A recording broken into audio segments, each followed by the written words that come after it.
तो अब स्टार्ट करते हैं with our next lecture.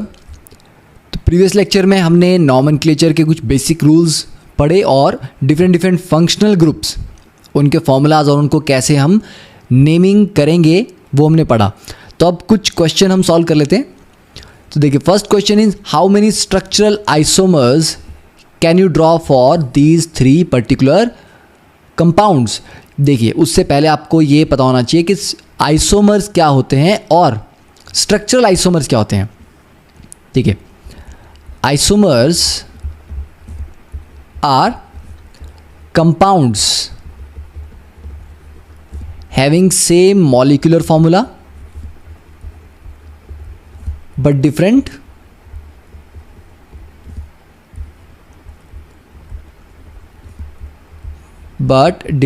structures।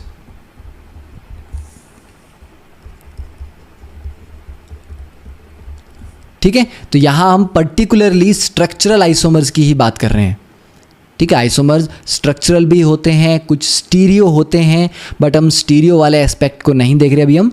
तो आप लिख सकते हैं कि structural isomers are compounds having same molecular formula but different structures और डिफरेंट स्ट्रक्चरल फॉर्मूला। ठीक है, या बोलते हैं डिफरेंट स्ट्रक्चरल अरेंजमेंट। इसका मतलब क्या हुआ, अब देखिए क्वेश्चन सॉल्व करें। First is butane. ब्यूटेन का जो फॉर्मूला है वो क्या है। अगर आप ब्यूटेन का इसका फॉर्मूला लिखते हैं तो ब्यूटेन में 4 कार्बन होते हैं, तो ये बनेगा C4H10 क्योंकि एल्केन है, CnH2n+2। अब C4H10 को मैं कैसे कैसे ड्रॉ कर सकता हूँ, ये देखिए। एक सिंपल मेथड तो हमें पता है कि 4 कार्बन आप एक लाइन में सीधे से लगा दें, पर दूसरा तरीका ये भी तो है कि मैं 3 कार्बन को एक लाइन में लगाऊं और 4th को ब्रांच में लगा दूं। कुछ ऐसा भी हम ड्रॉ कर सकते हैं। तो देखिए, पहले कार्बन के भी 4 बॉन्ड्स हैं, दूसरे कार्बन के 3 बॉन्ड कार्बन के साथ है और एक हाइड्रोजन के साथ, तो इसके भी 4 बॉन्ड हैं, तीसरे के भी और 4th के भी। तो यहाँ पर डिफरेंस क्या था, यहाँ पर मैंने चारों कार्बन को स्ट्रेट चेन में रखा। तो स्ट्रेट का मतलब है N ब्यूटेन, N का मतलब है नॉर्मल, मतलब स्ट्रेट है चेन। यहाँ पर क्या होगा, यहाँ पर जो मेरी लंबी चेन है, सबसे लंबी चेन, वो 3 कार्बन की है। और अगर 1 2 3 में उनकी नंबरिंग करता हूँ तो 2 पोजीशन पे मैंने एक CH3 ग्रुप ब्रांच की तरह लगा दिया। तो दोनों में देखा जाए तो कार्बन तो 4 हैं, हाइड्रोजन भी 10 हैं, तो सेम मॉलिक्यूलर फॉर्मूला तो है C4H10, बट दोनों का क्या है, स्ट्रक्चर डिफरेंट है। एक में 4 कार्बन की चेन है और एक में 3 कार्बन की चेन और एक ब्रांच है। तो ब्यूटेन के लिए ये 2 अरेंजमेंट हम बना सकते हैं। क्या कोई तीसरा अरेंजमेंट हो सकता है? नहीं हो सकता, आप ट्राई कर लीजिए। ठीक है, तो 2 स्ट्रक्चर आइसोमर इसके लिए हम बना दिए। Second is pentane. तो पेंटेन में 5 कार्बन होंगे, तो इसका मॉलिक्यूलर फॉर्मूला आ जाएगा C5H12। तो 5 कार्बन पहले तो हम लाइन में लिख देंगे, बिल्कुल स्ट्रेट चेन। तो ये देखिए, इसका फर्स्ट स्ट्रक्चर हो गया। अब दोबारा मुझे क्या करना है, मैं एक ब्रांच लगाता हूं। तो चलिए एक ब्रांच हम लगाएंगे। ठीक है, तो इसके लिए आपको अगर इजी तरीके से करना है तो आप पहले क्या करें, 4 कार्बन को सिर्फ कार्बन लिखें, हाइड्रोजन लिखने की ज़रूरत अभी नहीं है। 4 कार्बन सीधे लगा दिए। अब एक ब्रांच लगानी है, तो कहाँ लगाएं, चलिए यहाँ लगा देते हैं। ठीक है, और आप बोलेंगे कि यहाँ भी तो लगा सकते हैं, पर पॉइंट ये है, इस स्ट्रक्चर को अगर मैं पलट दूँ तो यही बन जाएगा। ठीक है, तो ऐसा स्ट्रक्चर नहीं बनाना है कि ये भी अलग बना दिया आपने और ये भी अलग बना दिया। इसको अगर हम 180 डिग्री पे रोटेट कर दें तो ये बन जाएगा। तो इसलिए ये दोनों एक ही स्ट्रक्चर हैं। ठीक है, हाँ, एक और स्ट्रक्चर इसमें बन सकता है, वो है कि आप 3 कार्बन की चेन लें और दूसरी पोजीशन पे एक ऊपर और एक नीचे ग्रुप लगा दें। ठीक है, अब हाइड्रोजन लगानी है बॉन्ड पूरे करने के लिए। तो देखिए, ये जो 4 कार्बन बाहर लगे हैं, इनके एक एक बॉन्ड हैं, तो इनके साथ 3 हाइड्रोजन लगानी पड़ेंगी। तो यहाँ पर CH3 और मिडल में जो कार्बन है उसके ऑलरेडी 4 बॉन्ड कंप्लीट हैं, तो ये एक स्ट्रक्चर हो गया। यहाँ पर अगर आप देखें तो इसके साथ CH3, बाहर वाले के साथ CH3, इसके साथ CH3, इस पे CH2 आ जाएगा और यहाँ पर 3 बॉन्ड है, एक ही हाइड्रोजन चाहिए। ठीक है, तो ये 3 हमारे पास स्ट्रक्चर आ गए पेंटेन के लिए। ओके, अब हमें किसके लिए ड्रॉ करना है? हेक्सेन के लिए। ठीक है, तो अब हेक्सेन के लिए देखते हैं हेक्सेन के लिए कितने हम स्ट्रक्चर्स बना सकते हैं। तो हेक्सेन के अगर आप ट्राई करें तो इसका फॉर्मूला होगा C6H14। तो पहले तो हम 6 के 6 कार्बन स्ट्रेट लाइन में लगा देंगे, और जब हम 6 के 6 कार्बन स्ट्रेट लगाते हैं तो उसको N लिखते हैं, मतलब स्ट्रेट चेन वाली जो एल्केन्स होती हैं उनको N एल्केन्स कहा जाता है। तो ये N हेक्सेन होगी। अब दूसरा 5 लगाएं, 5 हमने सीधे रख दिए और एक ब्रांच लगा दी। हाँ, अब ये पॉसिबिलिटी है, एक ब्रांच आप इस पोजीशन पे लगाएं और नेक्स्ट टाइम इस पोजीशन पे लगाएं, तो डिफरेंट है ना। अब पलट के सेम नहीं आएगा, क्योंकि राइट साइड से चलें तो दूसरे कार्बन पे ब्रांच है, यहाँ पर राइट से चलें तो तीसरे पे ब्रांच है। ठीक है, तो ये दोनों डिफरेंट हैं। तो 5 कार्बन में 2, ये मतलब 5 कार्बन की चेन वाले में 2 स्ट्रक्चर बन सकते हैं। अब 4 कार्बन की चेन लेते हैं, 2 ब्रांच लगा देते हैं। ठीक है, एक ब्रांच यहाँ लगा दी, एक ब्रांच हमने यहाँ लगा दी, एक ही हो गया। दूसरा 4 कार्बन की चेन में 2 कार्बन की ब्रांच भी तो लग सकती है। ठीक है, पर क्या ये अलग स्ट्रक्चर है?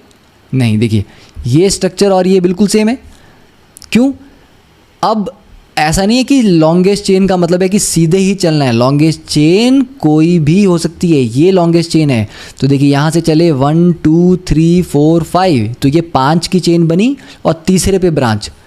ये भी तो वही चीज़ है, 3 4 5, 5 की चेन और तीसरे पे ब्रांच। तो इसका मतलब ये स्ट्रक्चर डिफरेंट नहीं है। तो ऐसे एक स्ट्रक्चर रिपीट नहीं करने। तो 4 के ऊपर आपने 2 ब्रांचेस लगा दी। ठीक है, हाँ ये हम कर सकते हैं, एक ही कार्बन पे दोनों ब्रांच लगा दो। ठीक है, अब लॉन्गेस्ट चेन जो होगी वो 4 कार्बन की होगी और दूसरे वाले पे ही दोनों कार्बन लगे हैं। यहाँ पर दूसरे और तीसरे पे लगी है ब्रांच। ठीक है, तो देखिए 6 कार्बन का कर दिया, 5 वाली चेन का कर दिया, 4 वाली चेन का कर दिया। अब क्या हम 3 वाली चेन के साथ कुछ कर सकते हैं? यहाँ पे मान लीजिए 1 2 3, इसके साथ कोई एक्सपेरिमेंट करें अगर हम। मान लीजिए यहाँ एक चेन लगा दी हमने, यहाँ एक चेन लगा दी, अभी भी 5 हुए। अच्छा, अब 6 हो गए। ठीक है, तो क्या ऐसा स्ट्रक्चर हमने पहले ड्रॉ किया? यस, ये देखिए 4 कार्बन की चेन थी, दूसरे पे 2 ब्रांच है। यहाँ पर भी ये चेन 4 कार्बन की है और दूसरे पे 2 ब्रांच, तो मतलब रिपीट हो गया। तो इसको भी ड्रॉ नहीं करना है। तो ये देखना कि लॉन्गेस्ट चेन कैसे भी बन सकती है टेढ़ी मेढ़ी। ये नहीं है कि लॉन्गेस्ट चेन सीधी ही होती है हमेशा। ठीक है, तो और क्या पॉसिबिलिटी है इसमें? तो अब अगर हम और कोई भी अरेंजमेंट बनाने की ट्राई करें तो वो नहीं बनेगा, यही स्ट्रक्चर रिपीट होंगे। ठीक है, तो अगर यही स्ट्रक्चर रिपीट होंगे तो इनकी आप, अब इनमें क्या करना है आपको, सिर्फ जो हाइड्रोजन्स हैं वो आपको अटैच करनी हैं। तो कैसे करेंगे? यहाँ CH3 आ जाएगा, CH2, यहाँ पर 3 बॉन्ड बने हैं तो एक हाइड्रोजन, ये CH3 और यहाँ भी CH3, यहाँ पर CH3, यहाँ पर CH3, यहाँ पर एक H, यहाँ पर एक H।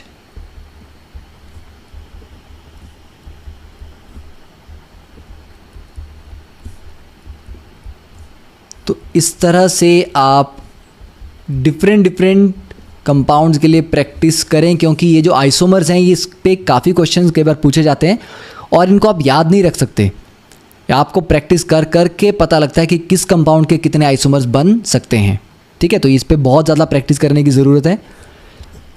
अब देखिए नेक्स्ट क्वेश्चन है कि draw the structures of following compounds along with their structural isomers. ठीक है, तो मान लीजिए अब हम यहाँ पर लिमिटेड बनाएंगे। पहला इथेनोइक एसिड, क्या करना है, इथ का मतलब 2 कार्बन, एन का मतलब सारे सिंगल बॉन्ड और ओइक, तो इथेनोइक हमें पता है CH3COH, ये होता है इथेनोइक एसिड।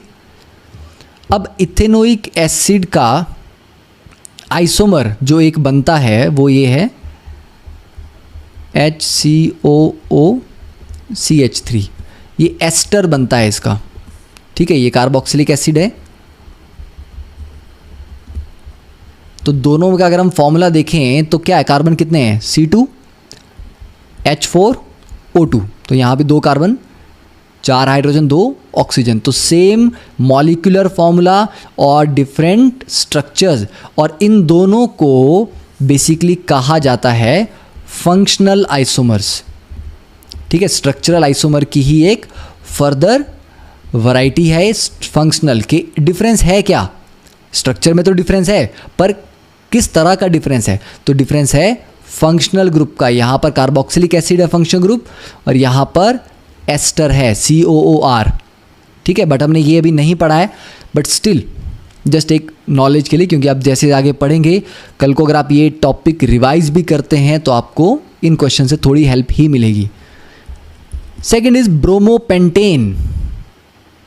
अब देखिए ब्रोमोपेंटेन इन्होंने लिख तो दिया है, तो मतलब है पेंटेन का मतलब कि 5 कार्बन, मतलब 5 कार्बन होंगे और ब्रोमो कहीं पे लगा होगा। अब देखिए ब्रोमो कहाँ लग सकता है, एक बार तो इस पोजीशन पे लगा दिया, ठीक है, दूसरी बार इस पोजीशन पे लगा दिया, तीसरी बार इस पोजीशन पे लगा दिया, ये 3 पॉसिबिलिटीज हो गई। ठीक है, हाँ मेन चीज़ ये है कि आप पेंटेन को चेंज नहीं कर सकते, मतलब जो 5 कार्बन की लॉन्गेस्ट चेन है वो ऐसी ही रहेगी। तो चेन आपकी 5 कार्बन की ही होनी चाहिए तीनों में। हाँ, ब्रोमीन कहाँ पर लगा है ये, पर जनरली होता क्या है, जब आपको नंबर नहीं लिखा होता, जैसे इसकी बात करें तो ये होगा 2 ब्रोमोपेंटेन, क्योंकि अगर आप राइट साइड से नंबरिंग करेंगे तो 2 पे ब्रोमो लगा है। इसकी अगर हम पहले वाले की बात करते हैं तो इसको आप लिख सकते हैं सिर्फ ब्रोमोपेंटेन, क्योंकि अगर आप 1 लिखें या ना लिखें वो अंडरस्टूड होता है कि अगर कुछ नहीं लिखा तो 1 ही होगा। इसकी नंबरिंग करें तो दोनों तरफ से 3 आएगा, तो इसको लिखेंगे 3 ब्रोमोपेंटेन। तो अगर ब्रोमोपेंटेन कहा गया है तो ब्रोमोपेंटेन के तो ये 3 डिफरेंट स्ट्रक्चर्स बन सकते हैं। ठीक है, वो 1 पे हो सकती है, 2 पे हो सकती है ब्रोमो, या 3 पे भी हो सकती है। तो वैसे ही अब सी देखते हैं, ब्यूटेनोन। देखिए ब्यूट एन ओन, अब ओन का मतलब क्या है कि कीटोन है यहाँ पे, ओके, और इन्होंने ओन की पोजीशन नहीं बताई है कि ओन कहाँ है, तो चलिए बाय डिफ़ॉल्ट इसको हम सेकंड पोजीशन पे लेते हैं। 1 2 3 4, तो 4 कार्बन हो गए, तो ये हो गया आपका ब्यूटेनोन। ठीक है, अब कीटो को अगर आप दूसरे पे भी लगाते तब भी चलेगा, यहाँ से राइट तीसरे पे लगाते तो वो राइट साइड से दूसरा होता। ठीक है, अगर आप बोलेंगे कि सर ऐसे क्यों नहीं लिखा, CH3CH2CO CH3 हम तीसरी पोजीशन पे लगाएंगे, बात तो एक ही है, दोनों को पलट के देख लीजिए 180 डिग्री पे घुमा के, क्या होगा, सेम स्ट्रक्चर आएगा। ठीक है, हाँ, जो कीटोन है इसका एक स्ट्रक्चरल आइसोमर बनता है अल्डिहाइड, मतलब इसका जो फॉर्मूला है आपके पास वो कितना है, अगर इसका हम फॉर्मूला लिखते हैं ब्यूटेनोन का, तो फॉर्मूला इज, देखिए 4 कार्बन है, हाइड्रोजन 8 हैं और 1 ऑक्सीजन है। ठीक है, तो C4H8O। अब इसका एक और अरेंजमेंट ये बनेगा अल्डिहाइड। इसका भी फॉर्मूला यही है C4H8O। ठीक है, तो ये मैंने 2 एग्जांपल दिए, वैसे तो और भी इसमें बनते हैं स्ट्रक्चर आइसोमर, पर ये 2 कॉमन है। तो याद रखें अल्डिहाइड और कीटोन एक दूसरे के स्ट्रक्चरल आइसोमर्स होते हैं, और जो इसके अलावा होते हैं वो हम हायर क्लासेस में ज़्यादा डिटेल में पढ़ेंगे। अभी देखते हैं 4th इज हेक्सेनल। देखिए D, हेक्सेनल का मतलब है al means aldehyde, hex means 6 carbon, तो CH3 CH2 CH2 3, देखिए 4th कार्बन, ये 5th और CHO 6 कार्बन हो गए। ओके, अब हेक्सेनल में क्या कर सकते हैं, अल्डिहाइड को आप कहीं और शिफ्ट कर सकते हैं। अल्डिहाइड हमेशा एंड पोजीशन पे आता है चेन के। हाँ, अभी हमने पढ़ा कि अल्डिहाइड और कीटोन एक दूसरे के स्ट्रक्चरल आइसोमर्स होते हैं, तो इस अल्डिहाइड का स्ट्रक्चरल आइसोमर कीटोन्स बन जाएंगे। ठीक है, पर चलिए उनको छोड़ देते हैं अभी।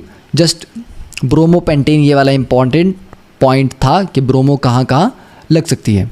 ओके, अब नेक्स्ट हमने ग्रेफाइट और डायमंड को एलोट्रॉप्स में तो पढ़ा था एक ब्रीफली, अब इसकी थोड़ी सी हम डिटेल में जाएंगे। ठीक है, कि क्या क्या इनकी एक्स्ट्रा प्रॉपर्टीज़ होती हैं। अब ये आपके एडिशनल नॉलेज के लिए है, अगर आप थोड़ा कॉम्पिटिटिव के लिए प्रिपेयर कर रहे हैं किसी एग्जाम के लिए।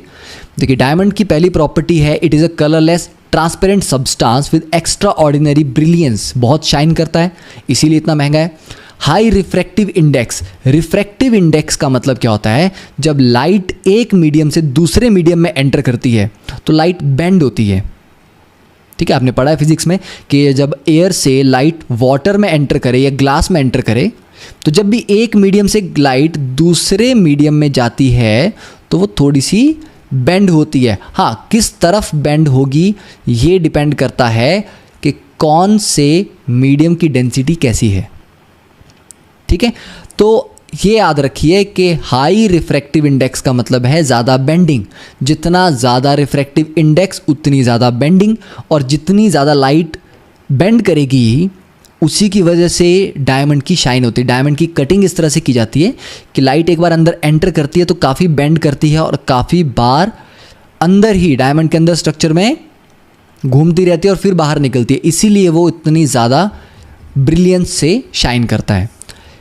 ठीक है, तो क्या याद रखना है कि डायमंड का रिफ्रैक्टिव इंडेक्स बहुत हाई होता है। सेकंड, बहुत हाई का मतलब है अराउंड 2.6 के आसपास। ठीक है, बहुत हाई नहीं मतलब इनफाइनाइट वैल्यू है। It is the hardest natural substance known, कि नेचुरल जो सब्सटेंस मिलते हैं उनमें सबसे ज़्यादा हार्ड डायमंड होता है। Third, it doesn't conduct electricity. Diamond में क्या होता है, कोई फ्री इलेक्ट्रॉन नहीं होता, क्योंकि इलेक्ट्रिसिटी कंडक्ट करने के लिए आयंस या इलेक्ट्रॉन्स चाहिए, फ्री इलेक्ट्रॉन्स। तो डायमंड में कोई भी इलेक्ट्रॉन फ्री नहीं होता, मतलब एक कार्बन के जो 4 वैलेंस इलेक्ट्रॉन हैं वो चारों बॉन्डिंग में लगे होते हैं। तो एक कार्बन चारों तरफ 4 कार्बन से कनेक्टेड होता है, तो कोई भी इलेक्ट्रॉन फ्री नहीं है, तो इलेक्ट्रिसिटी कंडक्ट नहीं करता।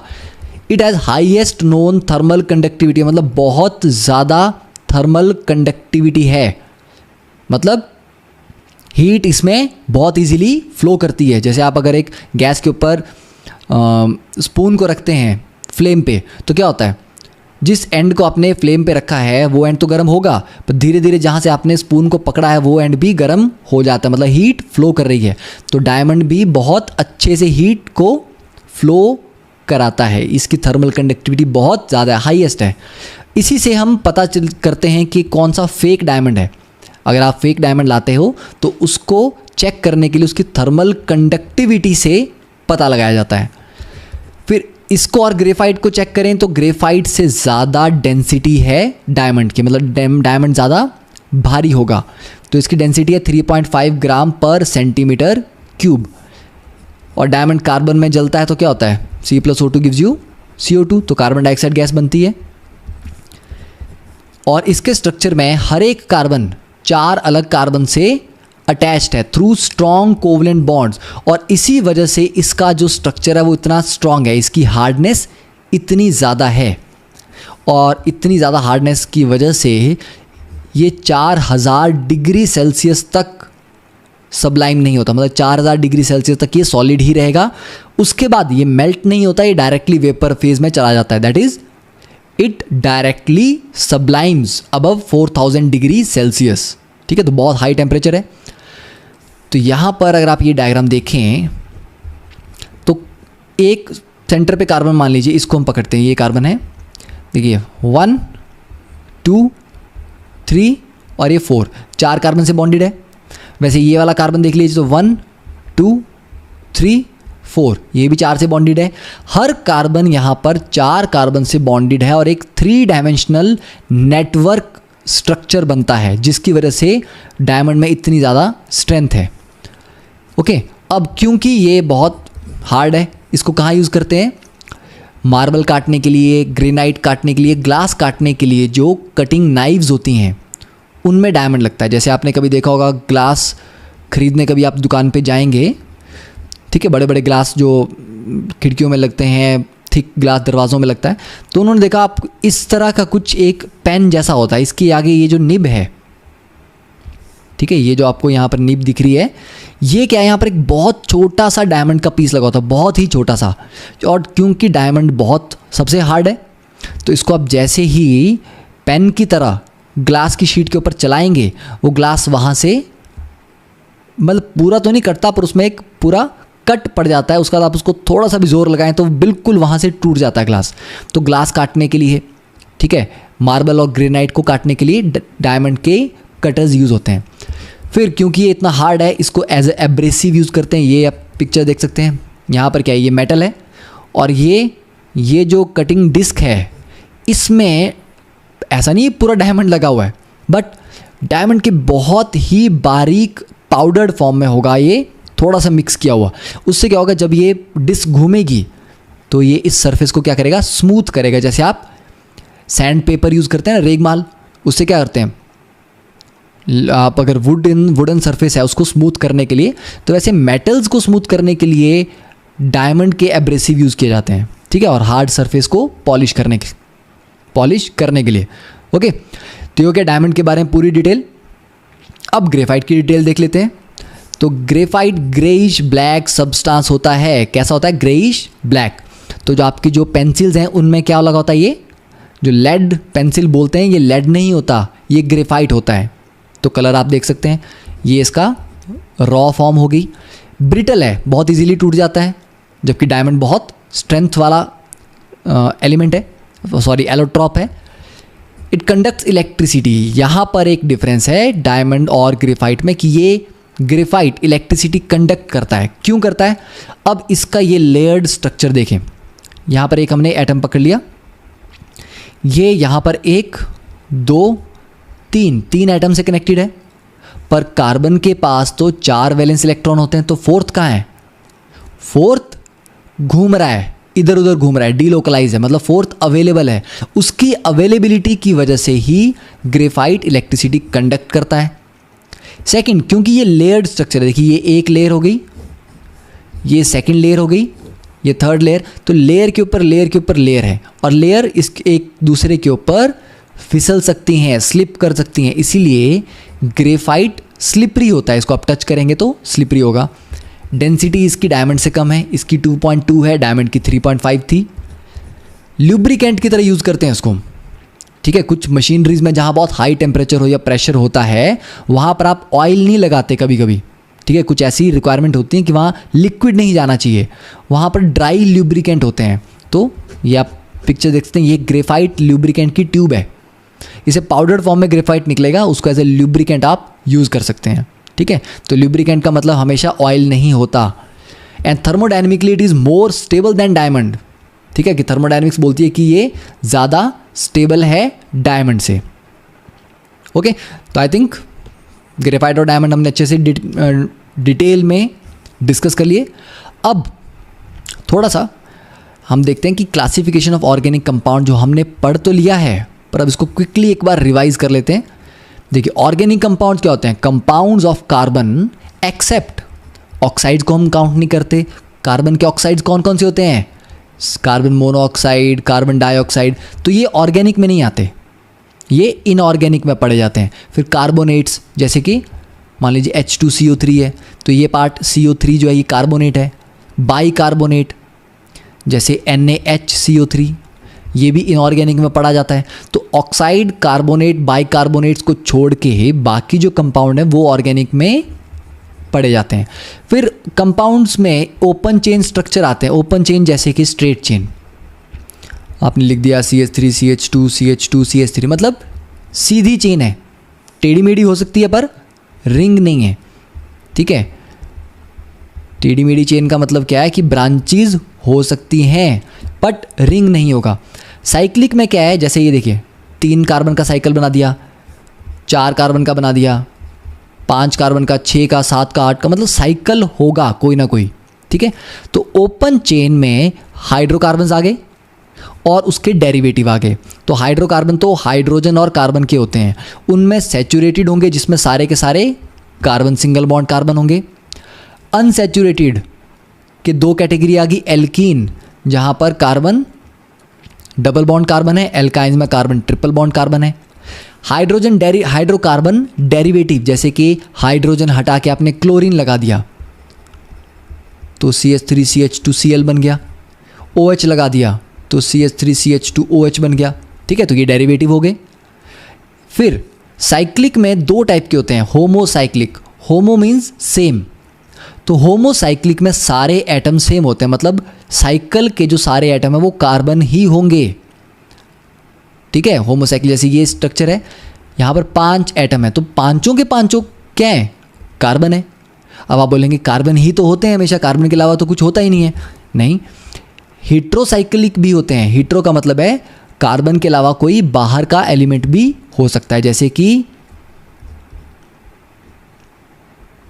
ऑक्सीजन लगा दिया यहाँ पर हमने, तो या 6 पोजीशन में से 5 पोजीशन पे तो कार्बन है, 1 पोजीशन पे ऑक्सीजन लगा दिया, या आप सल्फर लगा दो, नाइट्रोजन लगा दो, फॉस्फोरस लगा दो, ठीक है। तो कार्बन के अलावा अगर कोई बाहर का एलिमेंट भी साइकिल में है तो वो हेट्रोसाइक्लिक होगा, ठीक है। ये हो गया।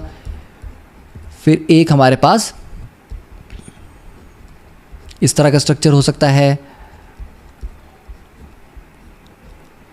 इस तरह का स्ट्रक्चर हो सकता है, ठीक है। तो हेट्रोसाइक्लिक में कुछ एक्स्ट्रा एलिमेंट होंगे कार्बन के अलावा। एलिसाइक्लिक, अब देखिए होमो का मतलब है कि सारे के सारे इसमें कार्बन हैं, all carbon atoms in rings. ऐसा नहीं बोल रहा है हाइड्रोजन नहीं है, हाँ रिंग में कार्बन के ही रिंग है। होमोसाइक्लिक में 2 टाइप के होते हैं, एक एलिसाइक्लिक और एक एरोमेटिक। एलिसाइक्लिक का मतलब है जिनमें बेंजीन रिंग नहीं होंगे, ठीक है। जैसे ये है 5 कार्बन का बना दीजिए, चलो इसमें डबल बॉन्ड लगा दिया, 6 कार्बन का बना दिया, इसमें 2 डबल बॉन्ड लगा दिए, ठीक है। और दूसरे जो एरोमेटिक है इनमें बेंजीन रिंग होता है, जैसे कि बेंजीन एक एग्जांपल हो गया। बेंजीन पे कुछ और लगा दो, मान लो OH लगा दिया, ठीक है। OH नहीं लगाना है आपने तो मान लो हमने CH3 लगा दिया, एक और लगा दिया, या हो सकता है एक ही बेंजीन क्यों लेना, हमने 2 बेंजीन ले लेते हैं। तो कुछ इस तरह का स्ट्रक्चर हमने यहाँ पर बना दिया, ठीक है। तो एरोमेटिक में बेंजीन रिंग होंगे, एक भी हो सकता है, एक से ज़्यादा भी हो सकता है। एलिसाइक्लिक में बेंजीन नहीं होगा। तो ये थी इनकी क्लासिफिकेशन। अब कुछ क्वेश्चंस आपकी प्रैक्टिस के लिए, तो आपको ये क्वेश्चंस अब घर पे या अभी आप क्लास में भी इसको ट्राई कर सकते हैं, ठीक है। तो फर्स्ट इज कार्बन इज क्या है, बाईवैलेंट, ट्राईवैलेंट, टेट्रा, मोनोवैलेंट, ठीक है। तो ये क्वेश्चंस हैं, आप इनको नोट कर लें पॉज करके और फिर एक बार सॉल्व करें। तो नेक्स्ट क्लास में हम इनको डायरेक्टली यहीं से क्लास स्टार्ट करेंगे और फिर मूव करेंगे toward chemical reactions of carbon. Okay, thank you, have a nice day.